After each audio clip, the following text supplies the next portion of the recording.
Welcome to another episode of 17 County Podcast, where we spotlight the people, projects, and progress powering growth across our region. From business expansion to community revitalization, we bring you behind the scenes of what's shaping our future.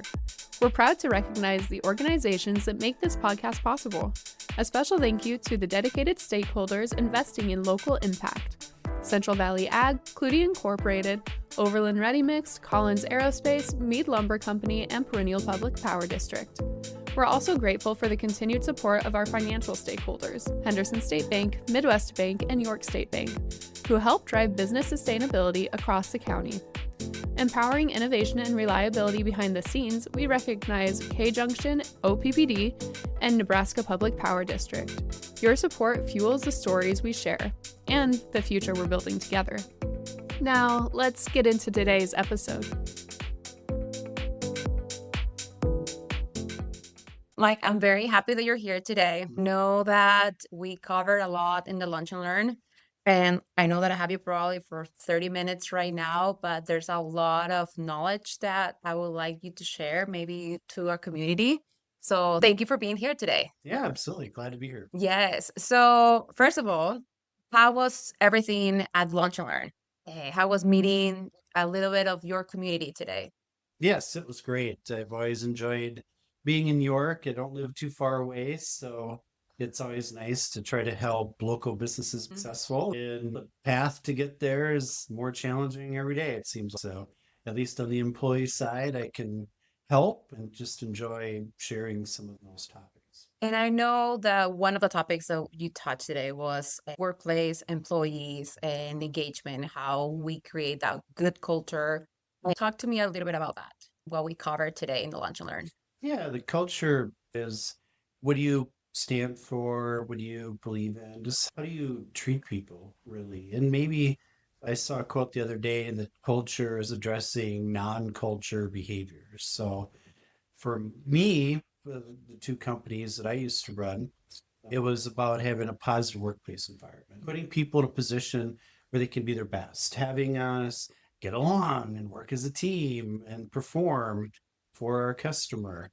So if we have somebody who's negative, if we have somebody who doesn't believe in the direction we're going and is bad-mouthing the organization or trying to convince coworkers that this is dumb and we don't get paid enough to do this, all those types of things, I just feel that really has to be addressed quickly because, again, it's attacking your culture. The culture is the one thing that you have. Like, for instance, we're across the street from Cornerstone Bank. They don't offer anything other banks don't offer. They don't have unique services or these cool programs that nobody can match. What's the difference? The difference is your people. And the people create culture. And there's even a mini culture within certain departments. Each little area kind of has their mini culture as well. So I think the more we can focus on that and make it a great place to work and have people have great community there within our work hours, that the business results will follow. I always laugh about it's not about the numbers. The least motivating thing people can hear is the numbers. It's not. It's about training. It's about communication. It's about working as a team. And it's about having people develop and understand business acumen and just having set clear expectations and accountability. I could go on for the whole 30 minutes because secretly, Grace, it is all about the numbers. But how do we get great numbers? Is they magically happen when we do the little things that create the culture. So you talk about a second ago about creating groups, mini cultures, and what about leadership? It's hard to create these cultures when you don't have a good leader. So tell me about that, like how a person can be a good leader in order to create a good culture. Because you can want to do that, but if you don't have good leadership skills, and so tell me a little bit about that. The leader does set the tone. So as the leader goes, the department will go, or the team. But for instance, I wasn't born with anything that I know. It's just been my passion in life. It's all I've done.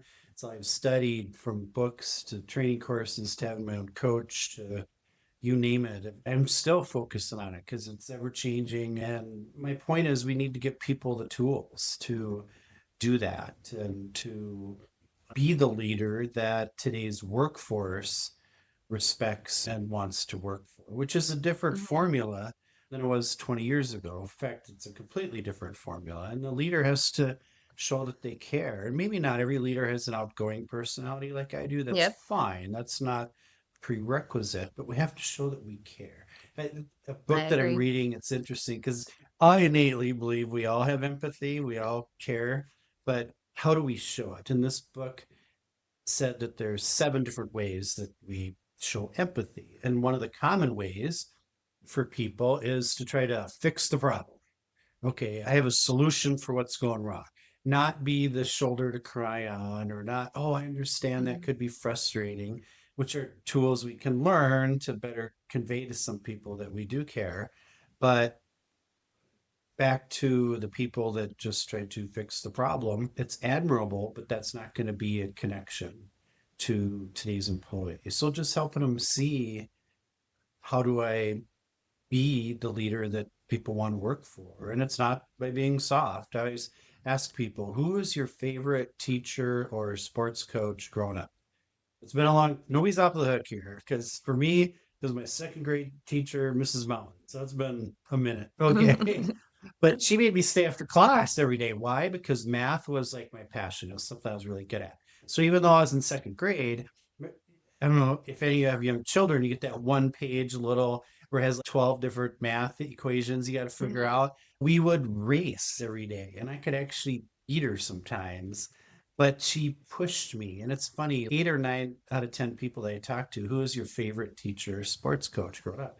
It's somebody that actually pushed them. It was somebody that's Mhm. very hard, not somebody that's easy. But wait a second, it was their favorite? How could that be? Because I bet they did it in a way that seemed like they cared about you. I totally agree on And that. Yes. that is the secret. People need to understand that we care, and that doesn't mean we are soft. There's no part of coddling employees that I think is a part of a winning formula. Something that you said today, I just wanted listeners to understand that I was with Mike for an hour and 30 minutes in a lunch and learn. So I'm trying to get a lot of the questions in 30 minutes. Okay. And that stuck with me today was that good boss, a good leader, it's actually a coach. And I kind of, coaching your employees, coaching, and that kind of stuck with me. And we also saw a couple challenges which I love them all. And I love that you went through every single person in the room asking a couple of challenges. Maybe we can talk about that right now. Maybe just name a couple of them. Yeah. And I don't know if you want to go first, and then I can Yeah. tell you Well, personal favorites too. one that kind of came up today, we didn't dive deep into it, but it's one of the most common today, is this resistance to change. Is people don't want things to change, but change is so important because as an organization, I think we have to be flexible. The Mhm. roadmap to whether it's producing a product or providing a service today is just really moving fast. So we recognize where we can best make an impact as an organization, and that's going to create change. And but I like to ask employees, who drives change? Who's responsible for it? Because it's the customer. The customers want change. John Deere has a new tractor that you don't even need to sit in it. You can operate it remotely. Well, that's because that's what the customer wants. And I think some employees think that we have an evil manager down the hall in this office that just changes things to make my job miserable. And it's like, no, we change to stay relevant, to stay profitable, or just, even if we're a nonprofit, to provide the right services that our community Mhm. asking for. And that is just a big one, is to help people. A couple of challenges that did come up today is we need to be more transparent. We Yep. need to explain why we're doing it. You have a sound business reason for everything that you do. Tell them, tell them what it is, create that buy-in. And we need the buy-in because voice at work is really the top driver of engagement and loyalty. People want to feel part of the team and they want their opinion to count. Gee, Gallup should make that one of their top 12 questions. Oh, yeah, they did, like a long time ago. Does my opinion count at work? And that's why it's in there, is because it's so important for people to feel like somebody cares, what we just talked about, they listen, and that actually some of my input is used for organization. They That's where people have more pep in their step and feel like a valued part of the team. As I talk to my supervisor, and we tweak this process because of my input. And that is a huge one today, that everything's upside down from when I started my career. When I started my career, it was my way or the highway. And that's how supervisors kind of led. That's not going to work today. It's not like that anymore. Not with No. millennials or Gen Z. It should be the word that employees would love to describe their workplace culture is collaborative. Yeah, you have a title and can't we just all work together and get the job done? And I might have a good idea once in a while too. And if I have an idea that can help us be more efficient, why wouldn't somebody take that? It doesn't have to be their idea. And sometimes even the newest employee has the most valuable input. I've had people, Mike, why do we do it this way? And I'm like, that's because, yeah, I don't know, because we've always done it that way. Actually, that's a really good observation. Yeah. And for companies to be open-minded, to accept feedback from employees. And I was just going to talk about that because you mentioned ideas and a person bringing new things to the table and also accepting a feedback. And feedback is good. With some people, they don't know. Sometimes they're too defensive and they don't take it. They don't take it good. Great point, because that did come up a few times today where people don't want to hear it. They do get defensive and those types of things, but we have to have accepting feedback really goes for everybody in the organization. I think the leaders need to do it because voice of work is number one, but employees need to do it as well, to where sometimes voice of work is a little too strong where people just kind of want to do it their way, but we need to do it consistently. We need to do it the organizational way. So we have that consistency for final product. Now, if you have a better way, then we'll look at it. Then maybe we'll have all 7 of you do it the better way. But no matter what, we need to do it consistently. So yes, but a coach is more likely to get people to accept that feedback because they're not coming from the standpoint of a boss. They're not talking down to somebody. They're not using tone and pitch as a weapon. They're not condescending. I can't believe you don't know that. And it's more respect. And the information is given from, again, a place to where I care about you. I want to see you be successful. I'm going to hold you accountable. You have to do it. But I'm here to help. And I think that's what employees want. I want a supervisor that will help me be successful. So we're talking about employers and small business that want to be successful. What are some tools, like maybe do you recommend do like maybe every 6 months, maybe do like a overview or go with your employees, give me like a little page. How are we doing? What's some tools that you recommend for a small business and to get better at the communication? There's a few different things you can do. Back to voice at work to tap into it. We can utilize tricks like my favorite is nobody's perfect, Grace. What's, say, communication wise, what's something I can do better that would help you and make your job easier? Boom, they have something. Because too often people approach you like, Grace, what's something I could do better? And nothing, Mike, you're great. It's all good.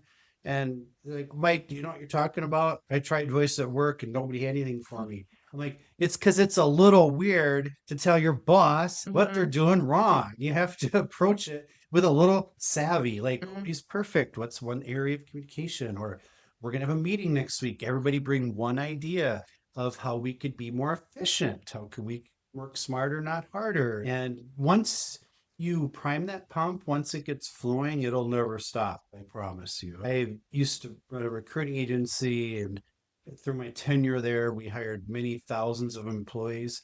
Out of those thousands of employees, Grace, there wasn't even one that didn't have 2 to 3 ideas on how, where they worked, they could have done things better. So I know it's inside of everybody. Do we create the culture, again, to where it's safe to speak up, where you're not going to get reprimanded, you're not going to be made to feel stupid, where we can have candid conversations and we can both accept feedback in a better way.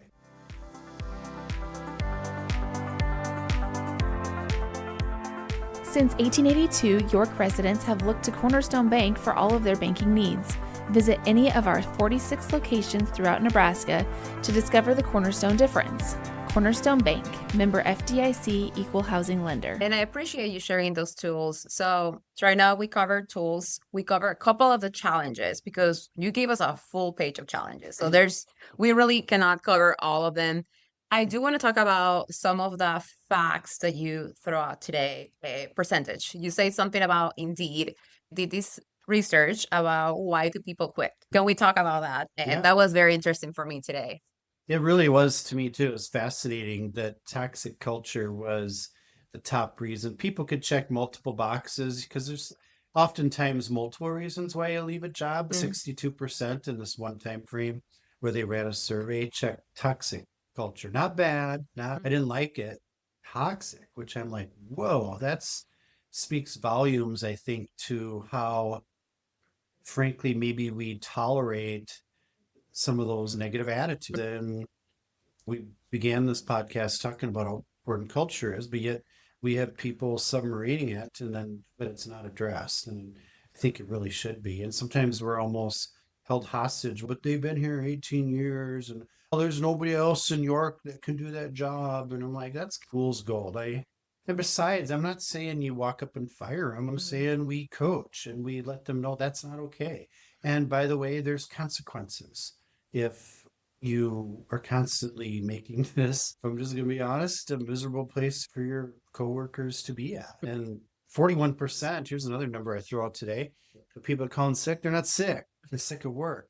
And by sick of work, a lot of times I don't feel like working next to John today, or I don't feel like dealing with Julie today. Which is sad. That's very sad. Yeah, that's but very it's sad. true. And that's how strong it is.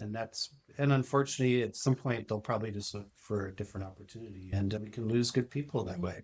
That's unfortunate. I do want to read the other ones that you said. Why do people quit? So we have culture as number one, salary as number two, poor management as number three, work-life balance as number four, and remote work as number five.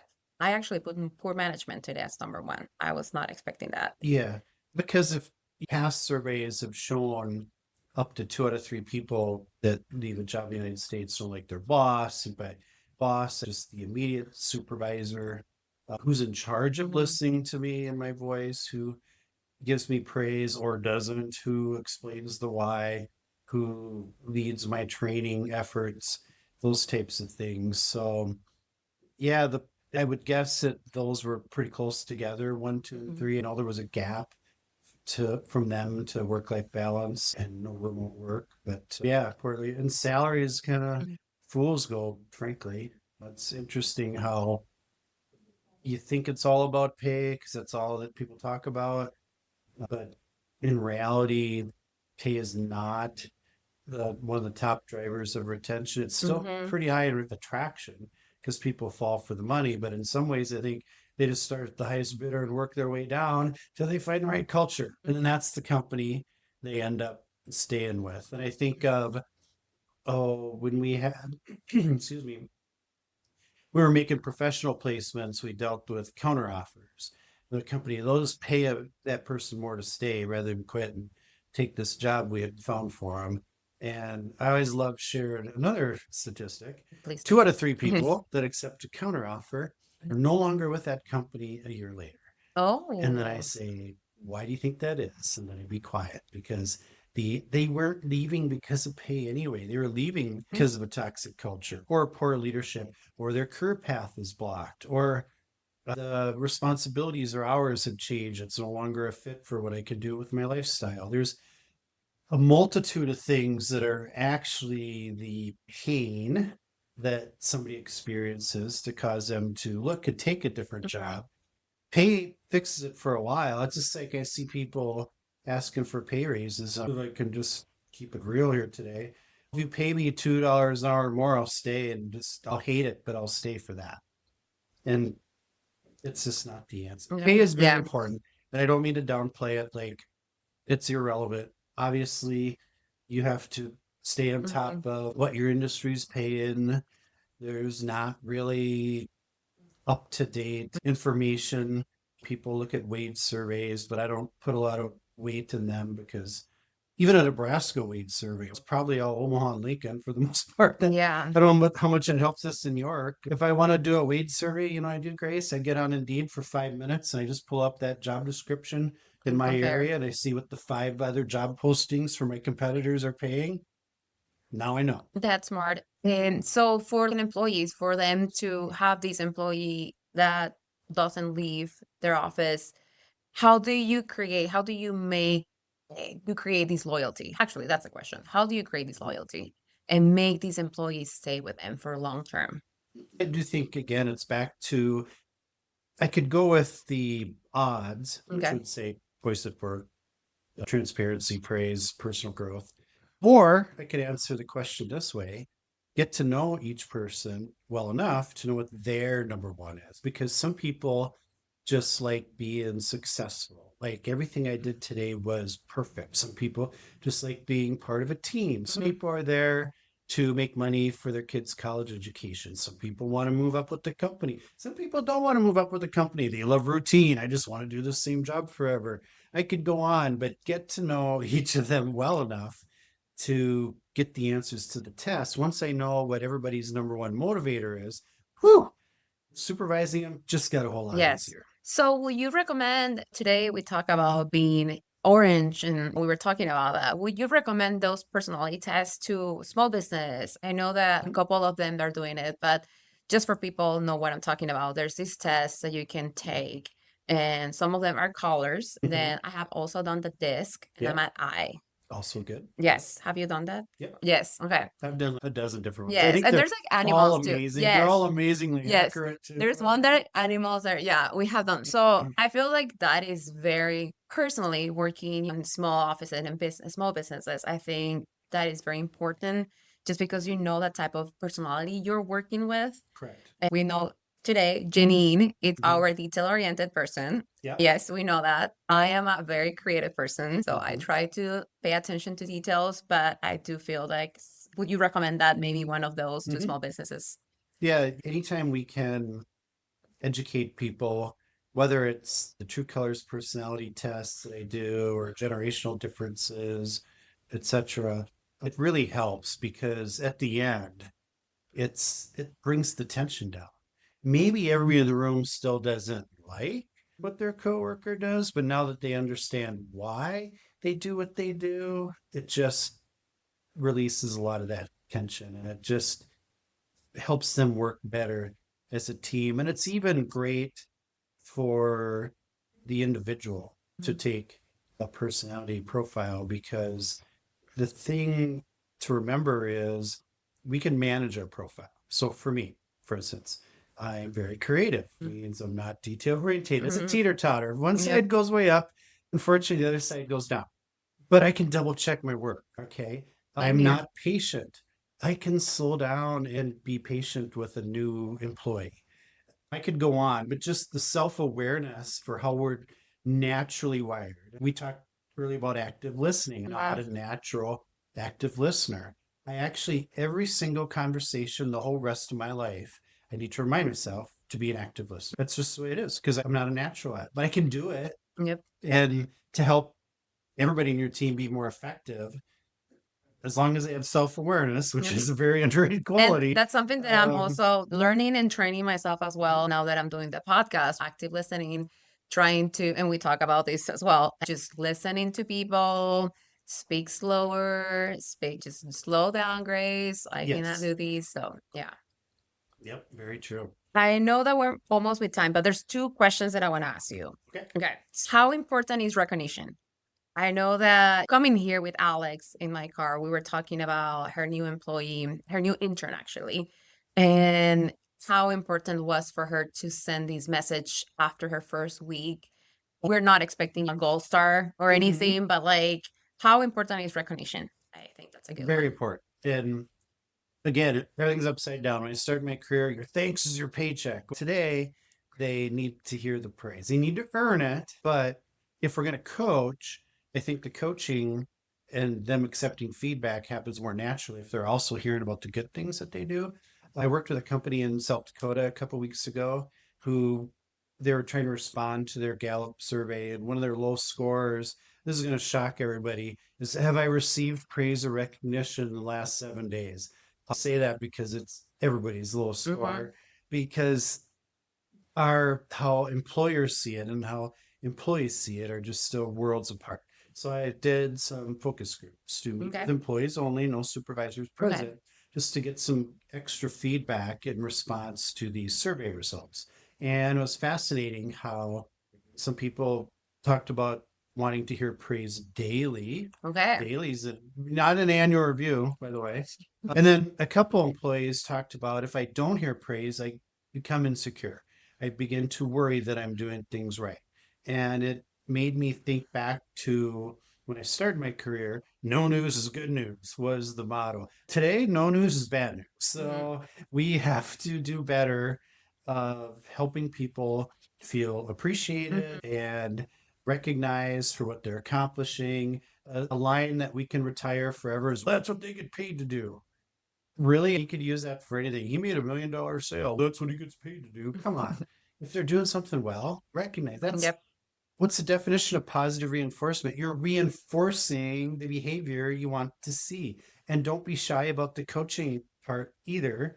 Again, our best teacher wasn't soft. They pushed us. They just did it in the right way. And it's about high standards and our organization achieving those. So this is very powerful what you're sharing. So I'm hoping that our listeners understand the importance of recognition. My last question for you before I let you go for pictures. And what motivates you today after speaking for so many years? Because I know that you have done this for so many years. Yeah, I'm probably more excited about it than ever, just because you just continually add to your personal database, I guess, as to what you can share. And I love doing the challenges in the sessions where each employee or each attendee can have a challenge, because there's not one I haven't heard before 71 times. And it's just exciting to try to help people. I just try to make people's job easier. And I want, again, to see local companies thrive. So it's not an easy road today with the workforce shortage and everything we have going on. I understand, but there's answers, and it's just really great to help people see. And by the way, everything I talked about today was free. There was no, you need $20,000 to do this program or to do this survey. It was how we manage our people is the secret. So that's good news for the small business with 2 employees and no budget for hiring Gallup to help them out. I get it. My parents owned a business. We had 2 employees. It's really universal for any industry, any size business. I really think these are the answers. I appreciate, like I said, you coming here today and sharing your knowledge to all the people today in the Lunch and Learn. I think we all had fun. And I was very surprised that you didn't use a PowerPoint, to be honest. Yes, let's put that in the record. He didn't use a PowerPoint, and he was very interactive. We all had fun. Like, he's a national speaker, so I was very nervous before coming here today. So, like I said, very grateful that you're here, and I'm hoping that more people will listen to this and learn something. Thank you. Appreciate your time, too. Yes, thank you. That's a wrap on another episode of the 17 County Podcast. As always, thank you for joining us to explore the business leaders, community champions, and transformational efforts shaping our regional economy.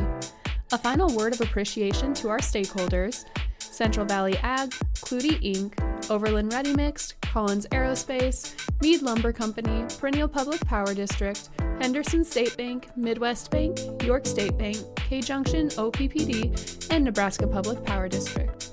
Your investment doesn't just support this podcast, it strengthens York County's momentum in innovation, growth, and long-term resilience. Until next time, stay engaged, stay informed, and continue supporting the businesses and partners that make our communities thrive.